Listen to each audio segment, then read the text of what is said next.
오늘 말씀의 주제는 하나님 내 모든 일의 주인이 되옵소서 하는 그런 기도와 같은 주제를 통해서 은혜를 나누고자 합니다.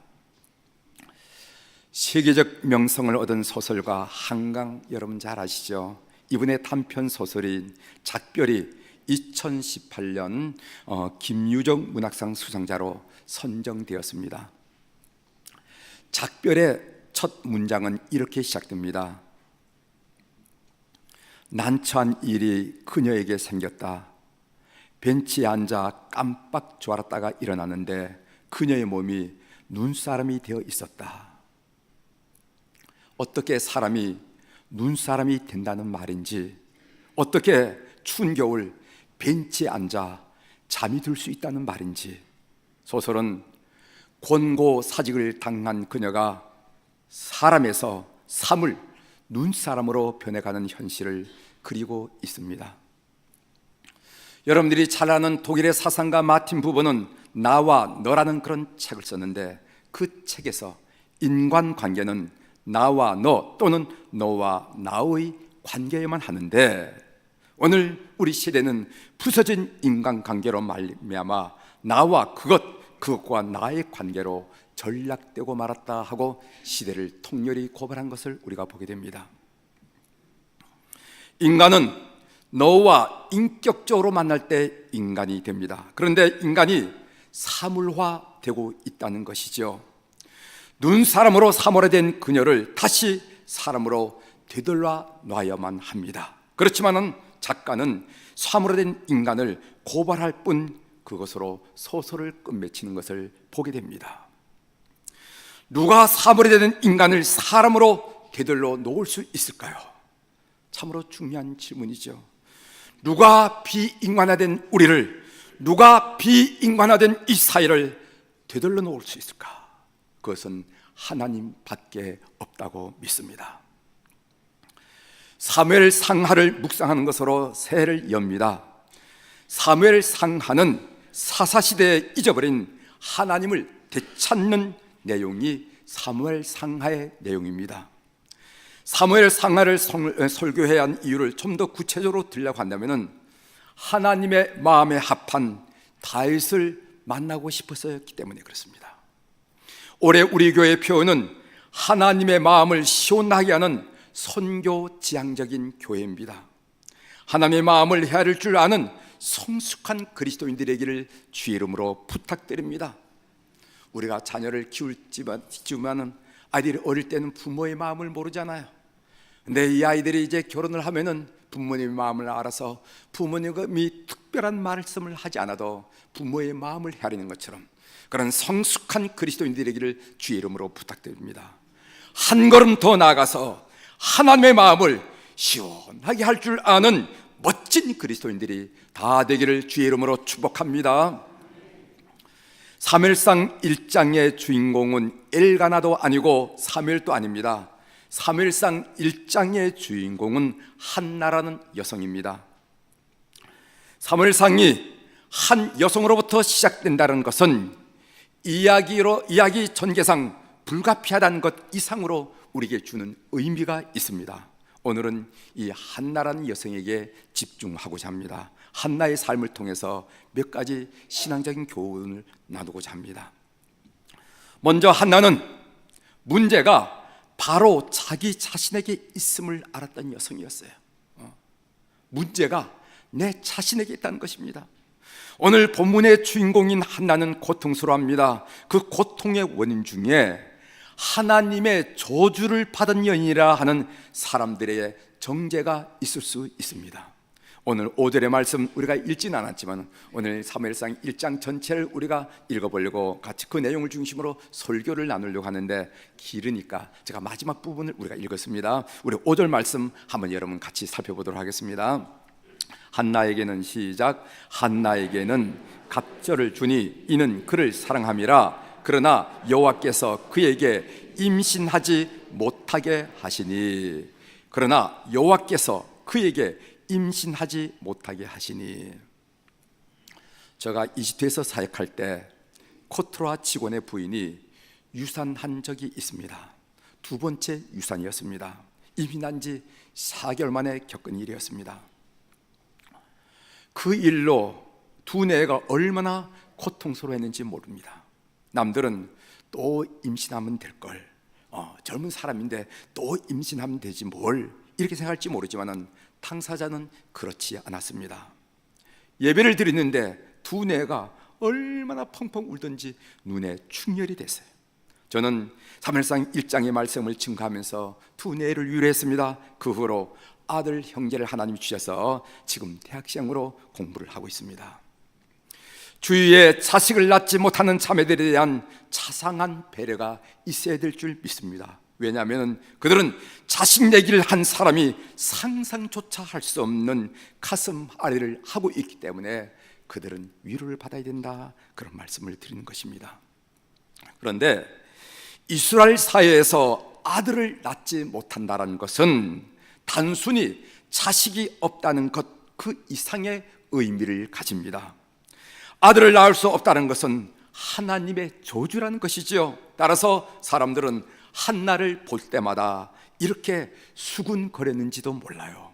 저 여인은 무슨 죄를 졌기에 하나님으로부터 저런 저주를 받고 있을까? 아마 우리가 모르는 무슨 죄가 있는가 봐. 이런 이유로 한나는 사람들의 수군거림을 그냥 편안하게 들을 수 없었습니다. 한나의 고통에는 하나님으로부터 저주받은 여인이라 하는 사람들의 정죄가 있을 수가 있습니다. 또한 고통의 원인에는 분인나의 직접적인 무시, 업신여김이 있었습니다. 오늘 6절의 말씀 우리 한번 같이 읽어보도록 하겠습니다. 여호와께서 시작. 여호와께서 그에게 임신하지 못하게 하심으로 그의 적수인 분인나가 그를 심히 격분하게 하여 괴롭게 하더라. 분인나는 한나의 남편인 엘가나의 둘째 부인으로서 아이를 낳았습니다. 4절에 보면은 그의 모든 자녀라 라는 표현이 있으니까 최소한 4명 이상의 자녀를 낳지 않았는가, 이렇게 보고 있습니다. 분인나는 한나 앞에서 은연중 자식을 낳았다는 제세를 할 수 있을지도 몰라요. 자식도 없으면서 안방 차제가 웬 말이냐, 첫째 부인이면 다나, 아마 이런 얘기를 했을지도 모릅니다. 이 정도의 업신여김이 있었으리라 이렇게 생각합니다. 어쩌면 분인나의 태도는 그의 남편 엘가나가 자식 없는 한나에게 특별히 마음써 주는 것에 대한 어떤 투정이고 시기였을지도 모릅니다. 한나는 분인나의 그런 태도를 자신을 무시한 것으로 여겨서 몹시 마음이 좋지 않았어요. 사무엘상 1장에 보면은 격분이라는 단어가 나오는데 이 격분이라는 단어가 6절, 7절 반복되는 것을 봅니다. 이 격분이라는 말은 몹시 흥분된 상태를 말하는데 이 격분이라는 단어가 한나의 마음이 얼마나 불편했는지 우리들에게 드러내주고 있습니다. 한나의 고통의 원인에 분인나의 직접적인 무시함, 업신여김이 있었습니다. 이런 정황들을 살펴보면서 저희 마음에 한 가지 질문이 생겼어요. 그 질문은 무엇인가 하면은 한나를 격분시킨 것이 이런저런 상황들일까, 아니면 한나 자신일까? 아마 여러분들은 아니 상황이 그렇게 만들지 않았습니까? 이렇게 말씀을 대답하실 예정이죠. 한나를 격분시킨 것이 이런저런 상황들일까, 아니면 한나 자신일까? 그 격분이라는 것은 한나가 자신을 받아들일 수 없게 겪는 스스로의 부대낌이 아닐까? 그렇다면 정말 한나가 싸워야 할 대상은 분인나가 아니라 자기 자신이 아닐까? 이런 생각으로 이어졌습니다. 여러분 어떻게 생각하십니까? 이제까지 한나의 싸움의 대상은 분인나였습니다. 분인나만 보면 속이 뒤집혔어요. 평상시는 몰랐는데 부인나만 나타났으면 속이 뒤집혔습니다. 그러면 그럴수록 문제는 해결되지 않았습니다. 더 괴로웠어요. 그런데 이제 한나의 싸움의 대상이 달라졌다는 것을 우리는 성경을 통해서 볼 수가 있습니다. 한나가 비로소 기도하기 시작했다는 것이 이 사실을, 그의 싸움의 대상이 달라졌다는 사실을 우리들에게 보여주고 있습니다. 10절의 말씀입니다. 한나가 마음이 괴로워서 여호와께 기도하고 통곡하며, 분인나와 계속 싸울 요량이라면 분인나에게 달려가서 했을 것입니다. 그러나 한나는 하나님께 달려와 기도하고 통곡했어요. 한나는 이제 알았습니다. 몇 번의 과정을 통해서 알았습니다. 한나의 대적은 분인나와 이웃이 아니라 자기 자신이라는 사실을, 좀 더 구체적으로 말하면 자신의 열등감이라는 사실을 알았습니다. 여러분, 열등감이라는 것은 자기 자신을 무능하고 무가치한 존재로 여기는 일종의 자기 학대가 아니겠습니까? 한나의 열등감의 원인은 말할 것도 없이 불임이지요. 그녀는 자식을 낳지 못한다는 열등감 때문에 자식을 낳은 사람이 보기 싫었어요. 따라서 한나가 진정으로 싸워야 할 대적은 자기 안에 있는 열등감이었습니다. 한나가 싸워야 할 사람은 분인나가 아니라 한나 자신이었습니다. 한나는 문제가 바로 자기 자신에게 있음을 알았던 여인이라는 것이죠. 사랑하는 교회 여러분, 우리도 살아가면서 마음이 불편했다가 적지 않이 많습니다. 이런저런 상황 때문에 마음이 불편하기도 했고, 또 이런저런 인간관계 때문에 마음이 불편할 때도 있었습니다. 그럴 때, 그런 마음이 불편할 때 여러분은 누구와 싸우려고 작정했습니까? 대적은 여러분의 바깥에 있었습니까? 아니면 여러분의 안에 있었습니까? 문제를 바깥에서 찾지 말고 그 안에서 찾으십시오. 문제는 바로 당신들 안에, 여러분 안에, 내 안에 있습니다. 이것이 바로 오늘 본문이 우리에게 가르치는 첫 번째 교훈이라는 것을 여러분 기억하십시오. 우리가 진정으로 싸워야 할 대상은 자신이라. 그럴 때 문제의 실마리를 찾게 되고 문제를 풀 수가 있다는 사실을 오늘 사무엘상 1장을 공부하면서 여러분들이 깨닫게 되기를 주의 이름으로 축원합니다. 그래서 우리는 손가락을 이런 상황 때문에, 너 때문에 이렇게 얘기하는 것이 아니라, 여러분들의 마음이 불편하면 불편할수록 여러분 심령 속에, 영혼 속에 문제가 있다는 사실을 알고 문제를 투쳐보는 여러분들의 지혜가 있기를 주의 이름으로 고면합니다. 두 번째로 받는 교훈은 무엇인가 하면, 한나는 마음의 평강을 얻는 것은 문제가 해결되었기 때문이 아니라 문제를 하나님께 맡겼기 때문임을 우린 알게 됩니다. 한나는 문제를 어떻게 풀어갑니까? 10절을 다시 한번 읽어드리겠어요. 한나가 마음이 괴로워서 여호와께 기도하고 통곡하며, 이런 말씀이 있어요. 한나는 사람을 바라보던 시선을 거두고 하나님을 바라보았습니다. 한나의 고통을 해결해 주는 하나님밖에 없음을 그는 믿었다는 것이죠. 사람에게 기대하지 마십시오. 여러분, 남편 엘가나를 보십시오. 엘가나는요, 한나를 나름대로 사랑했던 사람이었습니다. 나름대로 사랑했던 사람이었습니다. 그러나 남편 엘가나도 한나를 진정으로 이해하지 못했습니다. 그 이야기가 8절에 나오는데 우리 8절의 말씀을 한번 읽어보도록 하겠습니다. 그의 남편 엘가나가, 시작. 그의 남편 엘가나가 그에게 이르되, 한나여 어찌하여 울며 어찌하여 먹지 아니하며 어찌하여 그대의 마음이 슬프냐? 내가 그대에게 10 아들보다 낫지 아니하냐 하니라. 여기 보면 어찌하여 그대의 마음이 슬프냐고 묻습니다. 엘가나가 한나에게 못마땅하다는 듯이 한 말이에요. 아내들이요, 남편이 여러분들의 마음을 속속들이 이해해 주리라 그렇게 기대하면서 살았습니까? 대답해 보세요. 여러분들은 그렇게 기대한지는 모르지만은 성경은 이렇게 대답합니다. 뭐라고 말하냐면은 결코 그런 일은 없다, 이렇게 대답하고 있어요. 그러니까 남편이 자기를 이해해 주리라 라는 기대는 아예 하지 않는 아내들이 되길 바랍니다. 남편도 마찬가지예요. 저 아내가 내 삶을 이해해 주리라 그렇게 기대하지 않고 사는 것이. 그 당시 목회자였던 엘리 제사장도 한나를 이해하지 못합니다. 14절을 제가 읽어드리겠어요. 엘리가 그에게 이르되, 내가 언제까지 취하여 있겠느냐? 포도주를 끊으라 하니, 엘리 제사장은 한나가 고통으로 신음하는 것을 단순히 술에 취한 것으로 오해하고 있습니다. 그렇습니다. 담임 목사인 저도 여러분을 이해해 주지 못합니다. 여러분의 고통의 깊이와 넓이를 저는 이해할 수 없습니다. 어쩌면 그 언저리에도 그 근처에도 못 갈지도 모릅니다. 따라서 사람으로부터 이해받고 위로받으려고 하지 않는 여러분들이 되길 바랍니다.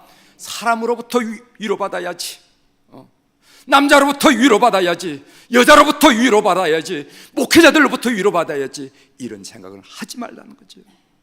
우리의 고통을 알아줄 분은 하나님밖에 없고 오직 하나님을 질시하고 하나님께 바라보는 여러분의 삶이 되기를 주의 이름으로 축원합니다.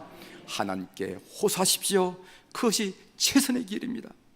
오늘 한나가 기도한 다음에 태도를 보십시오. 18절에 나오는데 중요한 구절이기 때문에 같이 한번 읽어보도록 하겠습니다. 18절 이르되 시작. 이르되 당신의 요정이 당신께 은혜 있기를 원하나이다 하고 가서 먹고 얼굴에 다시는 근심빛이 없더라. 얼굴에 다시는 근심빛이 없더라. 여기서 근심빛이라는 것은 금신스러운 표정, 기가 죽은 상태, 수색을 말하는 것이죠. 한나가 마음의 평강을 얻는 것은 문제가 해결되었기 때문이 아니라 문제를 하나님께 맡겼기 때문에 되어지는 것이라는 것을 여러분 아시길 바랍니다. 여러분들이 문제를 해결했기 때문에 웃을 수 있는 것이 아니고 감사를 고백할 수 있는 것이 아니라 문제를 하나님께 맡겼기 때문에 우리 마음의 평강을 얻을 수가 있고 삶의 여유를 가질 수 있다는 것을 기억하시길 바랍니다. 사랑하는 교회 여러분, 우리가 기도할 때 마음의 평강을 얻는 것은 문제가 해결됐기 때문이 아니라 문제를 하나님께 맡겼기 때문입니다. 믿는 여러분들이 되십시오. 그리고 이 평강은 우리의 기도가 하나님 앞에 상달되었다는, 응답되었다는 또 다른 증거가 됩니다. 때가 되면은 그 기도가 현실화될 것입니다. 병원에 입원하면은 의사 선생님들이 아침에 회진을 돌지요. 의사 선생님들이 와서 환자에게 묻습니다. 기분이 좀 어떠세요? 이렇게 묻습니다. 환자의 기분을 묻는 이유는 할 말이 없기 때문에 물어보는 것이 아니라 이유가 있다는 것입니다. 의사 선생님들의 얘기로는 환자의 기분은 의학적 기분보다 결과보다 이틀 먼저 간답니다. 이틀 먼저. 환자의 기분은 의학적인 결과보다 이틀 먼저 간다. 제가 어디서 들어서 오늘 일부 예배에 오는 우리 의사 선생님한테 그 말이 맞는지하고 컨펌을 했어요. 믿어도 됩니다.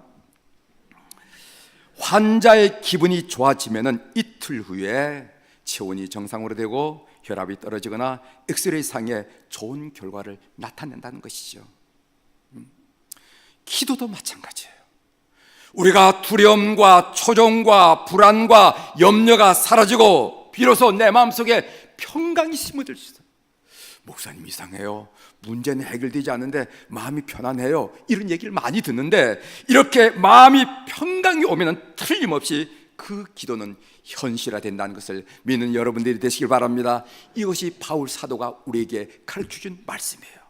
여러분 20절을 보십시오. 20절 한나가 임신하고 때가 이름에 아들을 낳아 사무엘이라 이름하였으니 이는 내가 여호와께 그를 구하였다 함이더라 하는 말씀이 있는데, 이 말씀을 우리 성경으로 보면은 한나가 임신하게 되었구나, 그리고 10개월이 지난 다음에 아들을 낳았구나, 그래서 그 아들의 이름을 사무엘이라 했구나, 이 정도로 해석이 됩니다. 그러나 영어 번역에는 어떻게 나오면 때가 이름에 이래서 in due time이라 하는 말을 문 뒤에, 문 앞에 나왔다는 것을 보게 됩니다. 여러분 영어 구성에서 문 앞에 나오는 것은 문장의 맨 앞에 나온다는 것은 강조의 의미겠다는 여러분 아시죠? 때가 이름에 라는 말이 그 구절이 맨 앞에 나온 것을 보게 됩니다.